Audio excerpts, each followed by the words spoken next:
दोस्तों, इमरान खान को सऊदी अरब से मदद मिल गई। इमरान खान को दोबारा वज़ीर-ए-आज़म बनाओ, मोहम्मद बिन सलमान मैदान में आ गए। जब कोई किसी के मामलात में मुदाखलत करता है तो पहले इसके बारे में सोचकर स्कीम या प्लान बनाया जाता है और बाद में इस पर अमल करता है। पहले सोचना या प्लान बनाना और फिर अमल करना मुदाखलत है, लिहाजा साजिश और मुदाखलत बैक वक्त लाजिम और मलजूम होते हैं। इमरान खान हुकूमत को गिराने के लिए ख़त लिखा गया और ख़त अपने सफ़ीर ने सफारती आदाब को मलहूज़ खातिर रखते हुए सारे मुतल्लिक़ा इदारों या अफराद को इरसाल किया। 2 मुदाखलत हुई हैं, 3 कौमी सलामती कमेटी दूसरी बार इसकी तस्दीक कर चुकी है, लेकिन बिल्ली थैले से बाहर नहीं आई बल्कि थैला ही बिल्ली को छोड़ गया है। अब इस सारे गोरख धंधे से बाहर निकलने और नेक नामी हासिल करने का एक ही वाहिद रास्ता है कि इमरान खान के मासूमाना मुतालबे पर जितना जल्दी हो सके इलेक्शन करवा कर इस कंबल से जान छुड़वा ली जाए। बकौल शायद जान बची तो लाखों पाए, लौट के बुद्धू घर को आए।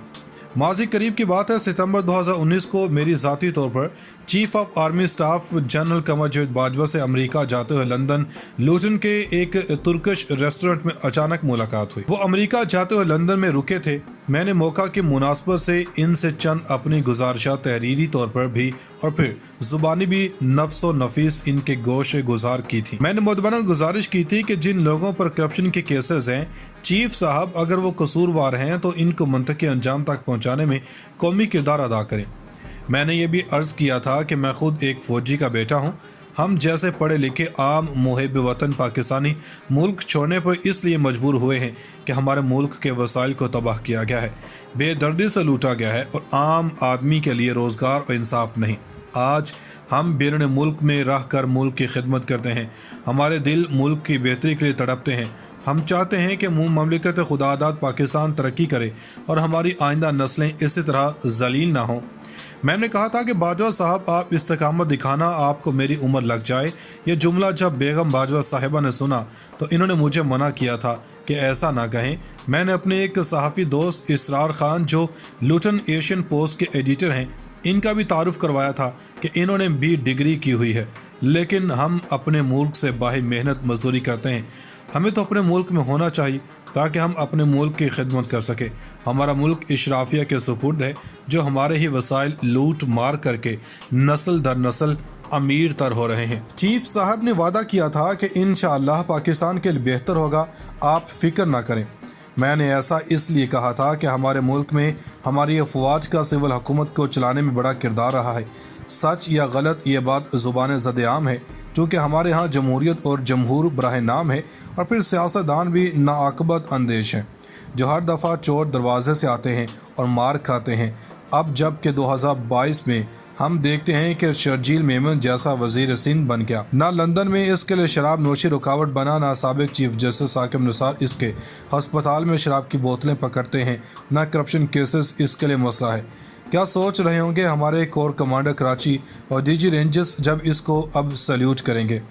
मेमोगेट स्कैंडल वाले और डॉन लीक्स वाले जिन्होंने इस पाक फौज को दुनिया में बदनाम करवाने के लिए हर प्लेटफार्म इस्तेमाल किया था, हर तरह की हर्जा सराई की, इनमें से कोई वज़ीर दिफा बन गया जिसने नवाज शरीफ के दौर में पार्लियामेंट में खड़े होकर ये कहा कि हमारी फ़ौज ने आज तक क्या कारकर्दगी दिखाई है।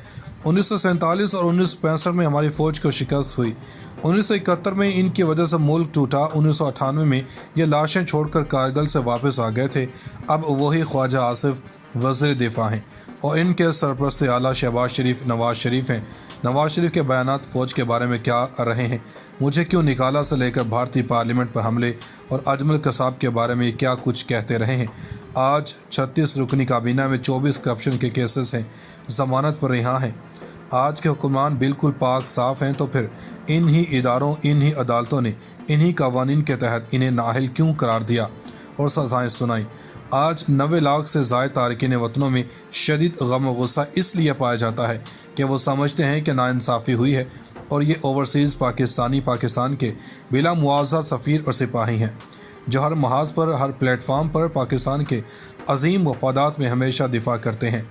आज अपने ही सिफारतखानों के सामने मुजाहरे कर रहे हैं ये आग क्यों और किसने लगाई है। अमेरिका, भारत समेत पाकिस्तान के दुश्मन यही तो चाहते थे कि पाकिस्तान की कौम को तकसीम किया जाए। आज फैमिलीज़ आपस में लड़ाइयाँ कर रही हैं, दोस्त रिश्तेदारों में बुरी तरह तकसीम है, خدا کے لیے اس ملک کو سنبھالیں، اس قوم کو دوبارہ متحد کریں۔ یہ قوم منتشر اور مشتعل ہے اور تاریخ میں کرپشن اور کرپٹ لوگوں کے خلاف صف آرا ہو جائیں۔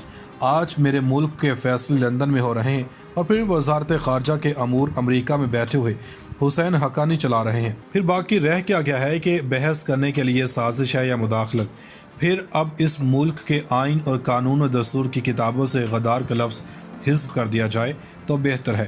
سابق D G I S P R major general Asif Ghafoor کے پریس کانفرنس موجود ہے، جس میں انہوں نے محسن داوڑ اور دیگر پر باہر سے فنڈز وصول کرنے کی تصدیق کی تھی۔ اب اختر مینگل، علی وزیر اور داوڑ جیسے لوگ ہمارے وزیر ہوں گے، اللہ ہی حافظ ہے۔ دوستو، سابق وزیر اعظم کا کہنا تھا کہ ان کے خلاف تحریک عدم اعتماد غیر ملکی سازش کا حصہ ہے۔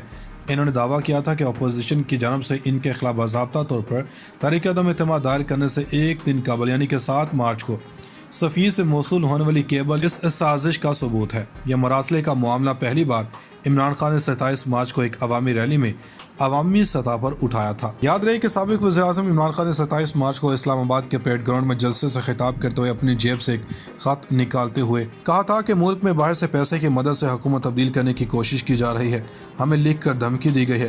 اسد مجید نے مراسلے میں مبینہ طور پر کہا تھا کہ ڈونلڈ رو نے متنبع کیا تھا کہ عمران خان کو بطور وزیر اعظم برقرار رہنے سے دو طرفہ تعلقات پر منفی اثرات مرتب ہوں گے۔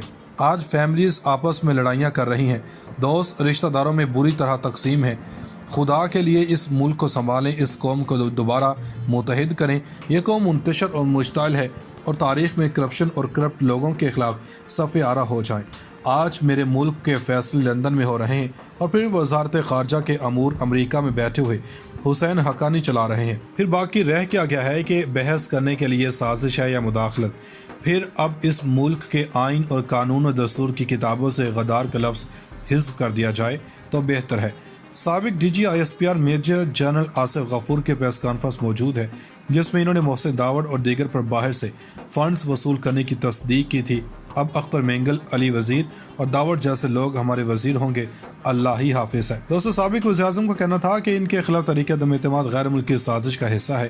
انہوں نے دعویٰ کیا تھا کہ اپوزیشن کی جانب سے ان کے خلاف باضابطہ طور پر تحریک عدم اعتماد دائر کرنے سے ایک دن قبل یعنی کہ 7 مارچ کو صفی سے موصول ہونے والی کیبل اس سازش کا ثبوت ہے۔ یہ مراسلے کا معاملہ پہلی بار عمران خان نے 27 مارچ کو ایک عوامی ریلی میں عوامی سطح پر اٹھایا تھا۔ یاد رہے کہ سابق وزیر اعظم عمران خان نے 27 مارچ کو اسلام آباد کے پریڈ گراؤنڈ میں جلسے سے خطاب کرتے ہوئے اپنی جیب سے ایک خط نکالتے ہوئے کہا تھا کہ ملک میں باہر سے پیسے کی مدد سے حکومت تبدیل کرنے کی کوشش کی جا رہی ہے، ہمیں لکھ کر دھمکی دی گئی ہے۔